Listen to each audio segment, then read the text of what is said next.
And it's important to know as you age, you can continue in that in whatever capacity you want. And as I look out, I see people that serve the care and share, have spent their life tutoring or helping others in different ways. And it's the visiting, it's the accepting people for where they are right now. And without further ado, I am very excited to have you spend some time with Joyce as she shares her most recent experience. Please welcome Joyce Hunsberger.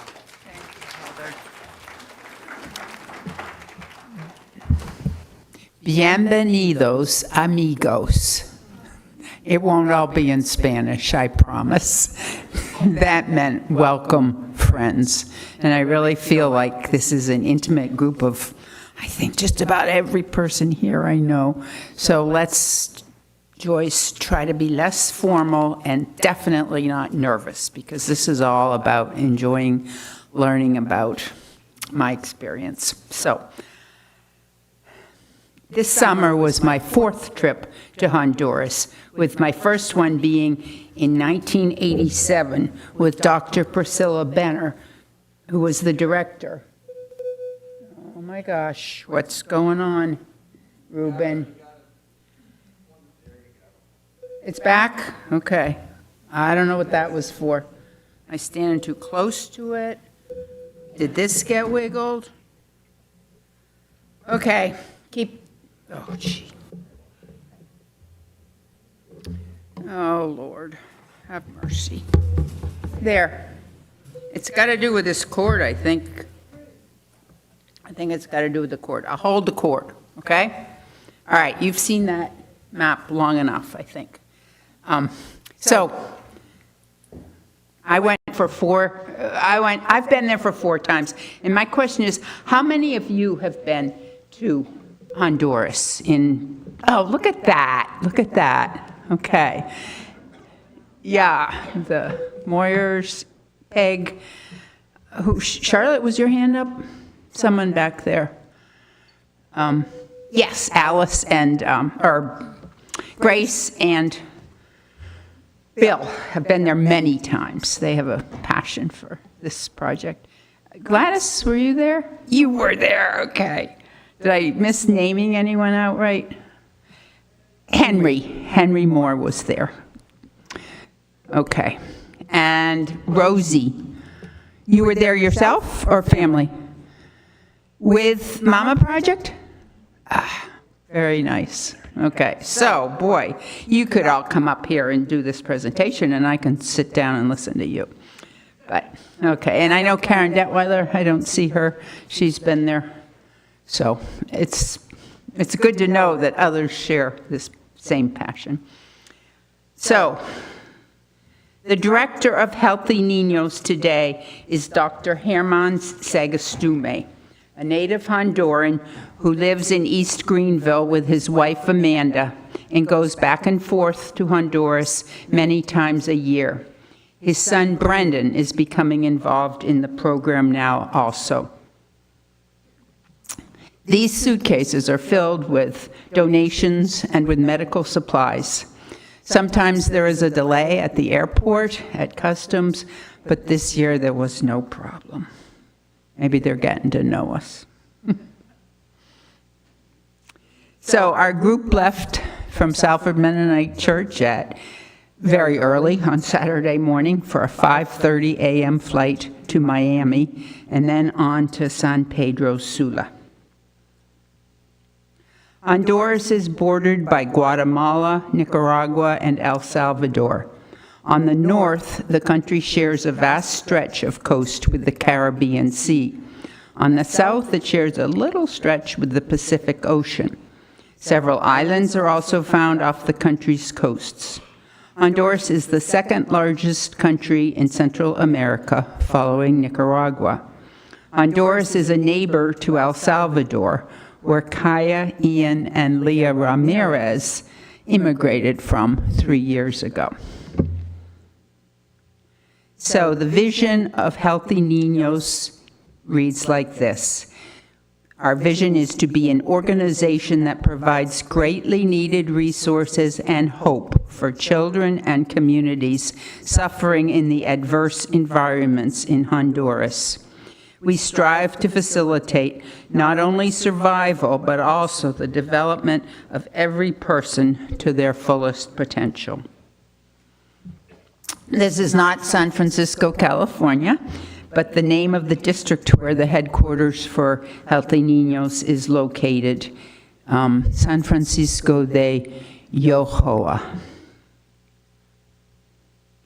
This is most of our group, including a few Honduran friends on the left who were waiting to go ziplining at the end of our trip.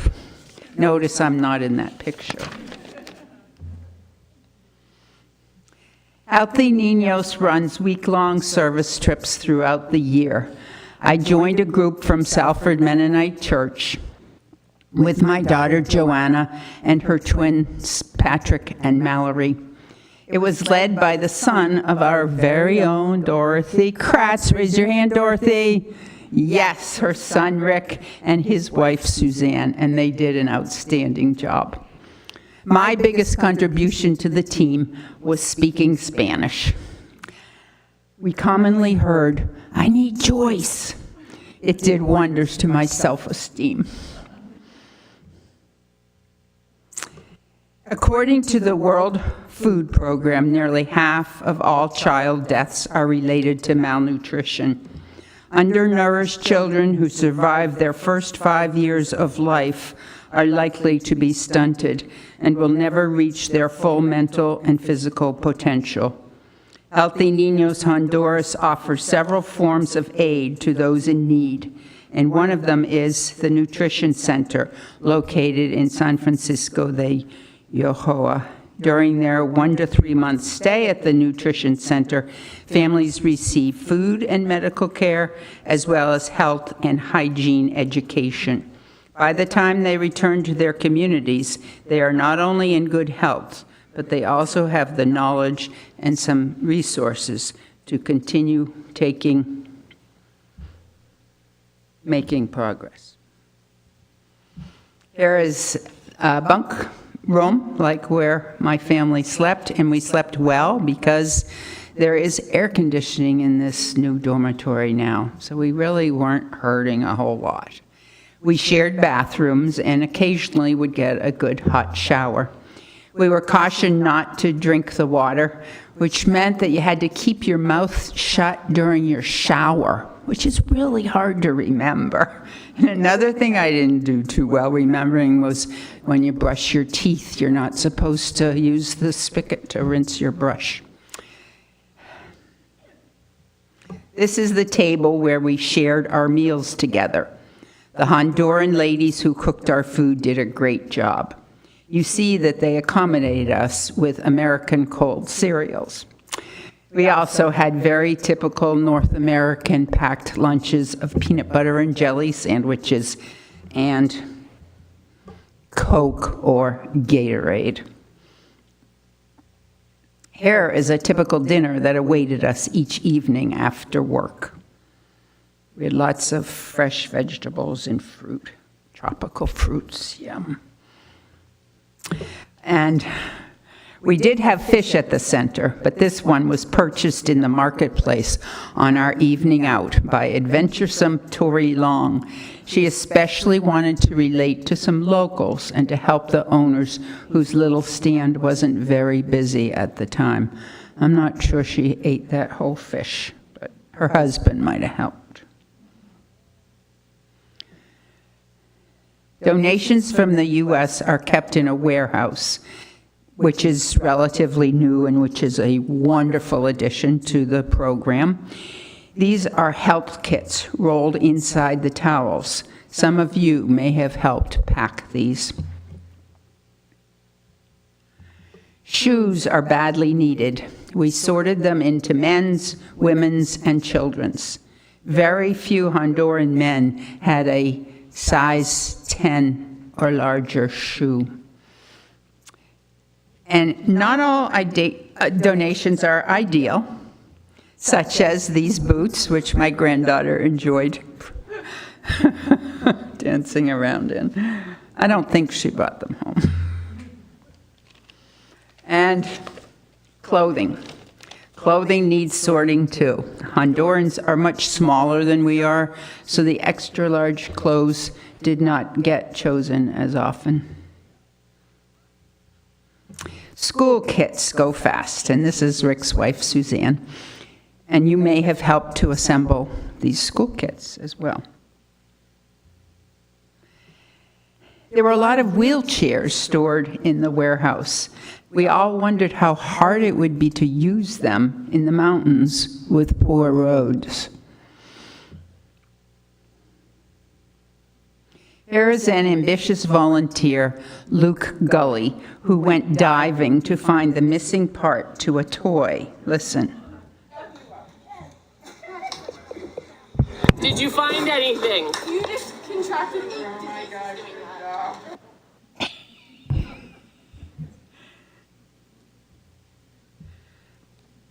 We are counting out pills here for the medical supplies.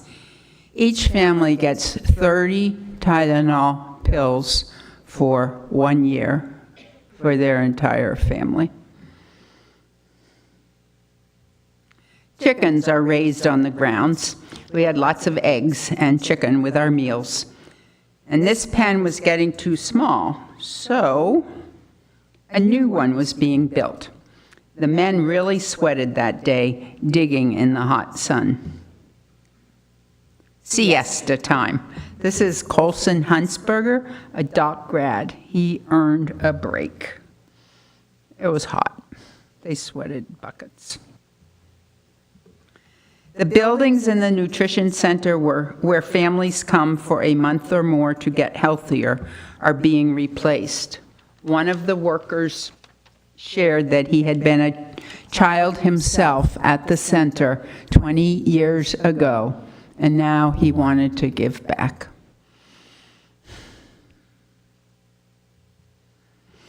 A simple filtering system was created to provide a way for families in the mountains to have clean water.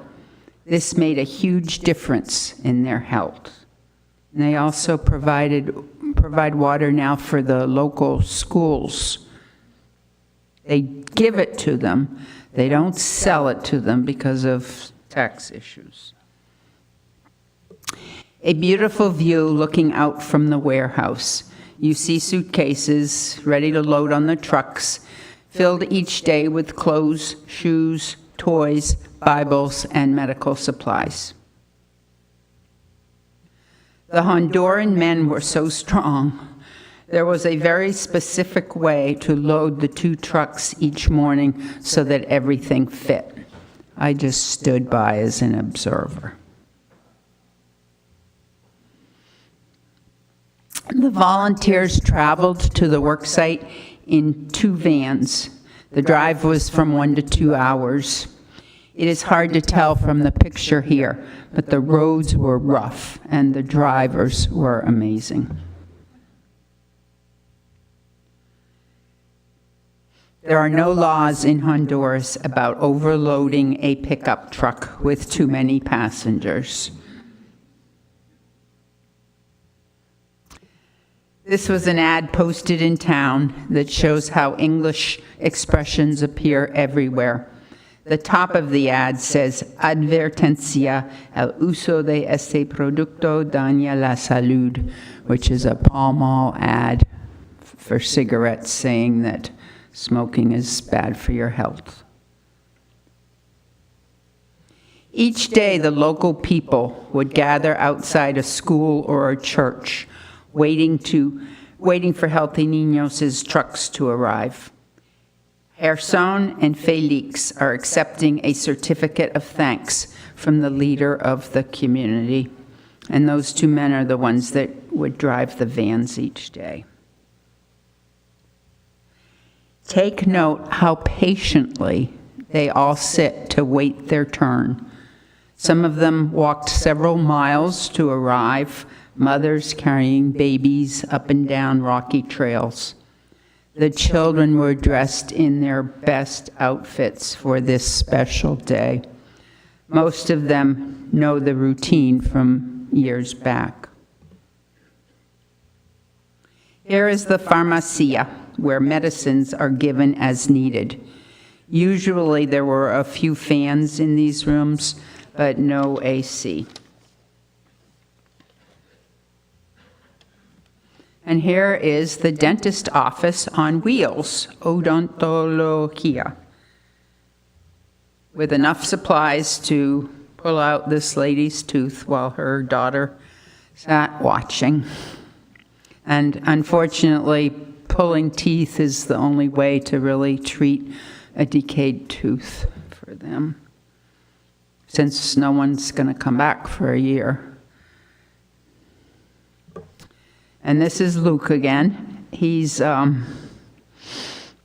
out the tennis balls. Each child got one, and they were donated by a local tennis club from around here. Used once, but perfectly fine for these children who were so grateful. These cuties wanted me to pass them a toy before going through the long lines. Their smiles were hard to resist. Here's the toy table where each child could choose one toy. It was so hard to keep saying, solamente uno. Sometimes I made exceptions when no one was looking. Here's the recipient of a school bag, wearing an American Care Bear shirt and waiting anxiously for a precious toy. This dear girl wanted to model her new hat for the camera. She is holding a stuffed rabbit that my daughter Joanna had found at Care and Share. Seeing Dad with his wife and daughter was really endearing. Most of the men are not around, either absent from the home or out working or looking for work. Height and weight were taken for each child, and careful records were kept to see the progress from one year to the next. Statistics are critical in order for assistance to be provided by the government and other organizations. And here are the blood pressure and deworming med stations. There is also a station for a simple eye exam to see whether reading glasses would be helpful. This may give those people the first opportunity they have ever had to read, or for the women to do sewing.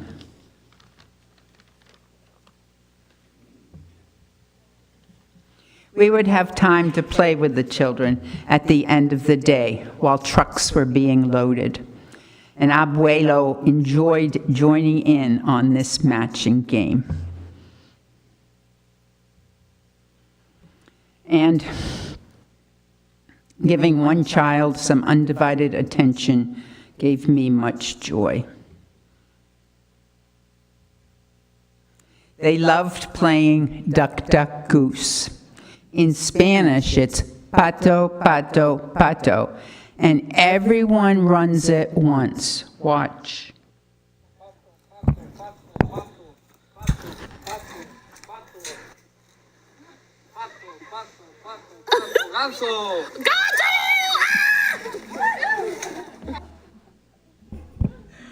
Oh, what fun they had.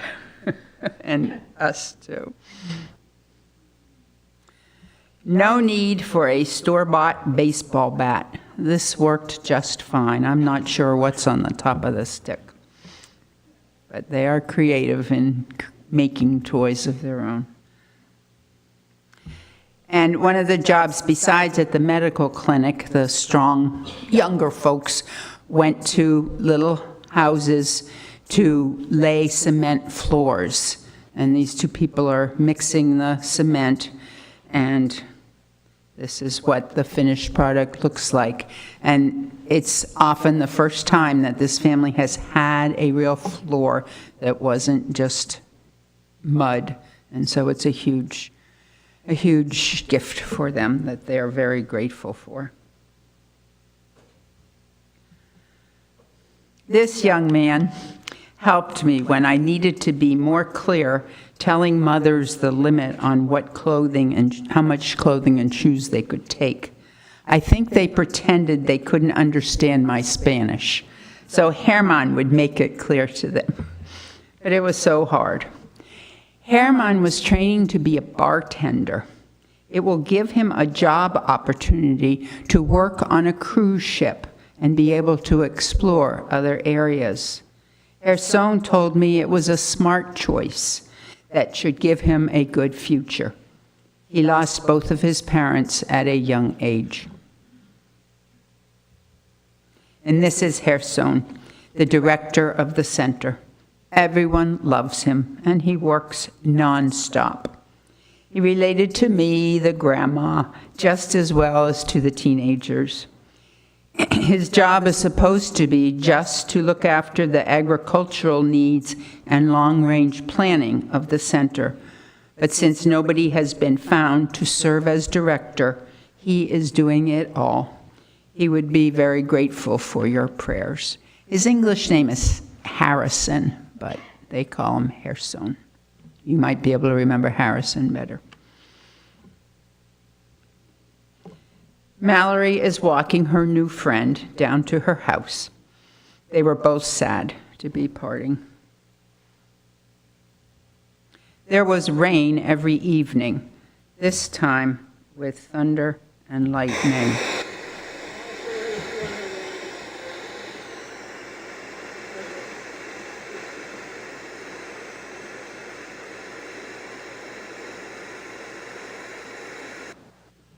And the next morning, it would be beautiful. Fresh air.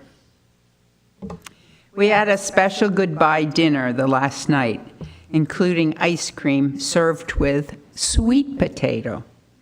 Anyone ever do that? Very surprising. So this is the zip line that you saw them with their helmets on ready for earlier. And I think you can watch my grandson. Hey, Patrick, looking good, looking good.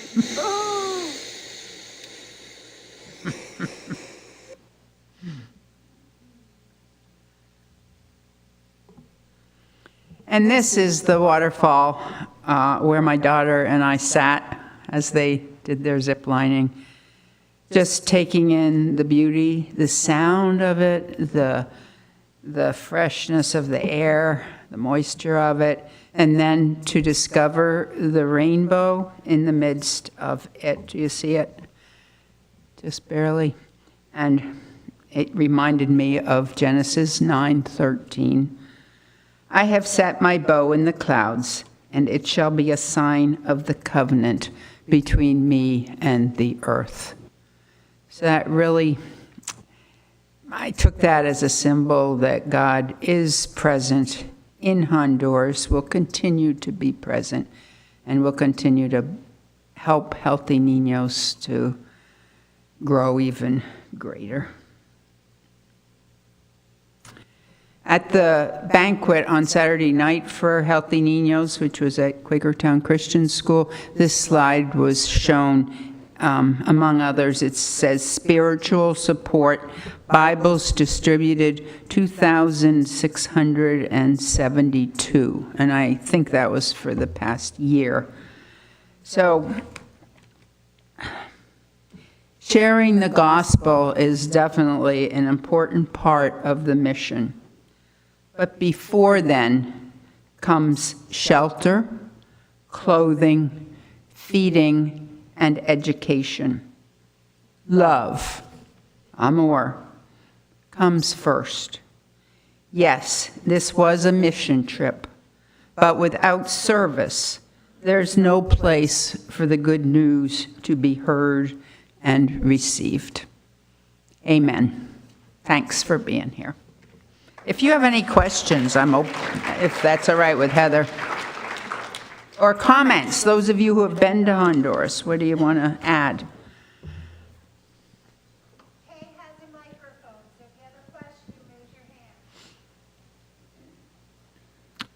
there are always needs for volunteers to go down, and if you're not able to do that, maybe you have a child or a grandchild that you could interest in it. It was so special for me to be there with my grandchildren, especially Mallory, who is a typical 17-year-old teenager who likes all the latest fashions, TikTok and whatever.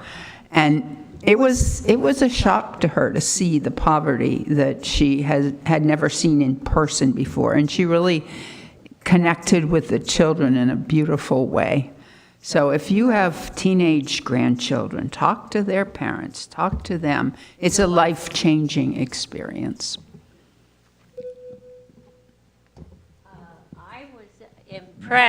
I was impressed with how the people are thankful for everything that is done for them, and how the children, they dressed up their children to go to the doctor, so to speak. They had little fancy socks. I mean, we don't think of that. And you know, you see people with holes in their jeans here, and people dressing down. They would love to dress up.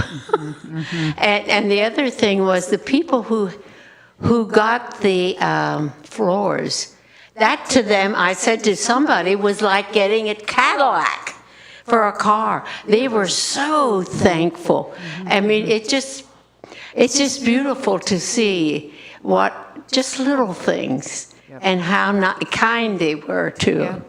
Totally. Thank you, Grace. I agree absolutely.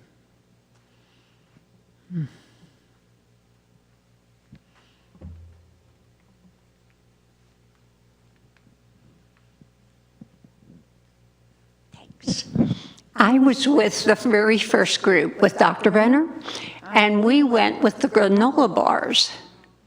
Do they still make them? Do they have the bakery? Mama Project still continues under Dr. Benner. Okay. So I assume that they still serve Mama bars, which were nutritional, like granola bars that had filled with vitamins. But they're not a part of Healthy Niños. Okay. So you were there the very first time? Very first group. Wow. Yes. Wow. What year would that have been? I hoped you wouldn't ask me that. I think I said at the beginning, 19. There's one story that always broke my heart. There was this mother that gave me her baby, and I was delighted to hold her baby. And so I was happy, smiling, and she was smiling. And Dr. Benner said to me, "Do you know what she's saying to you?" I didn't know. She wanted me to take her baby to the United States so she would have a better life. I had no idea when I was holding her what she was saying to me. Good story.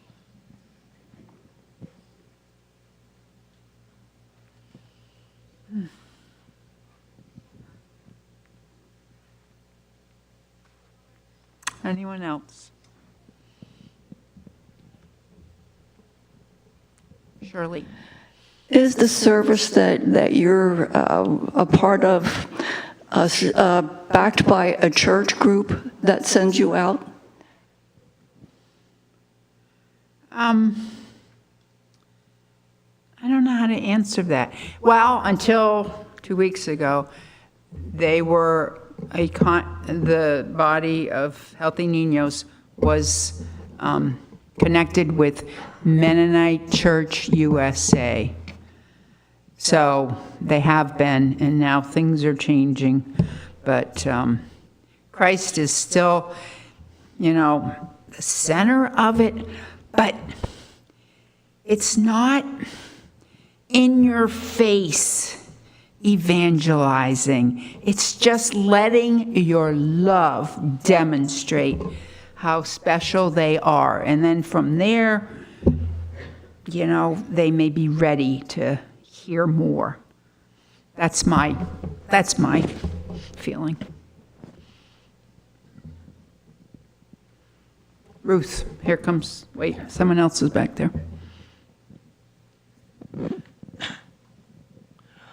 I was there with the MCC group, and when we came, before we went, they said if there's anything that the children would love to have is candy, because they don't get it there.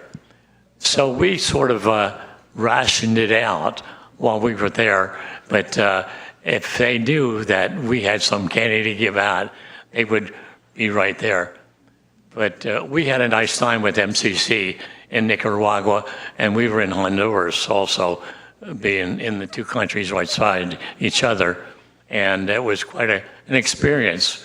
And to live while we were there with a family was another different experience because of the language situation, but we made out well. You didn't always have hot water when you were in their houses, but they were very, very happy to be able to have someone from the United States being in their family. It was great to them. It was a great thing to have them do there. But with MCC, we had the program all set up for us when we went so that we could get the most for the time we were there to see the country. I'll never forget their roads that they have there, and their driving methods that their cars is unbelievable. When we came home from the airport and we're driving up, was it 95? The road was so smooth. There were no bumps. It just felt completely different. Dorothy.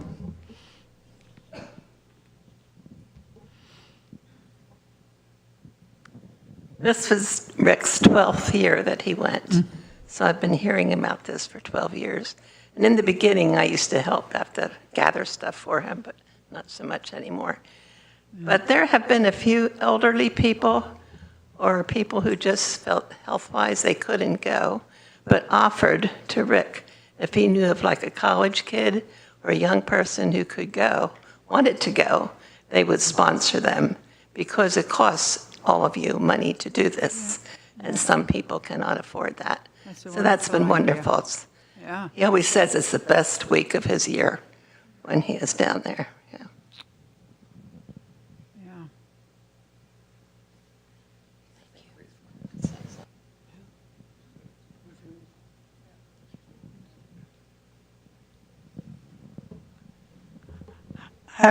Have you been in contact with people since then that you met down there? Me personally, no, although children change so quickly, I may have been with the same people, but I don't know. Yeah. Right. Yeah. But Herman knows the families well. Yeah. And they love him. Good. Yeah.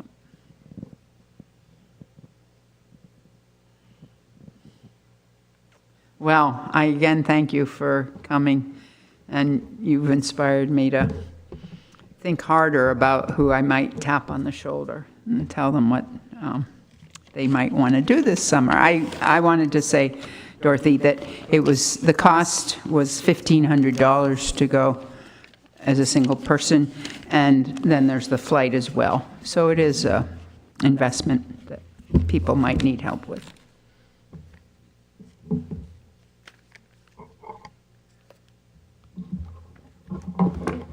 Whoops.